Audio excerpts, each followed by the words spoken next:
Selyado na ang plano ng kampo nitong si Naoya Inoue na umakyat ng featherweight division sa susunod na taon. At ayon yan sa tumatayong promoter ngayon ni Casimero na si Koki Kameda, na kung saan ay ayon pa dito kay Kameda na itong si Ohashi daw na tumatayong manager ni Naoya Inoue ang mismong lumapit sa kanya upang hingiin ang laban ni Casimero kontra sa kanyang alaga. Ang implikasyon na ito ay nagpapakita lamang na mistulang gagamiting preparatory fight or yung tune-up fight ni Naoya Inoue sa pag-akyat nito sa 128 Division ang ating kababayang si Casimero. Ito ay base sa mistulang mahinang performance na pinakita nitong si Cuadro Alas kontra kay Kinusoki Kameda. Ganun pa man, ang hindi po napansin ng karamihan marahil ay yung kakulangan ng training program at paghahanda na ginawa ng kampo nitong si Cuadro Alas. Kaya obviously, ito ay nahirapan kontra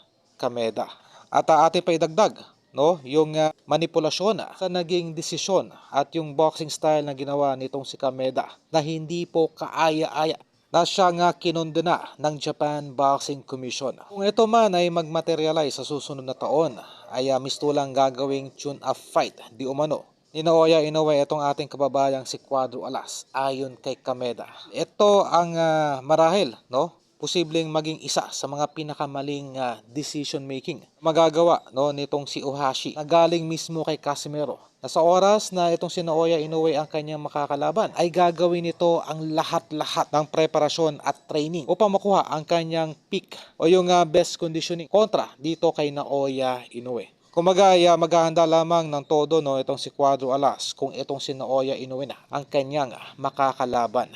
Okay? At dahil ito ay balibalita na mistulang naiinggit ngayon itong tumatayong matchmaker ng Manny Pacquiao promotion na si Sean Gibbons na kung saan ay wala na pong fighter itong si Gibbons na pwede pang ilaban kay Naoya Inoue.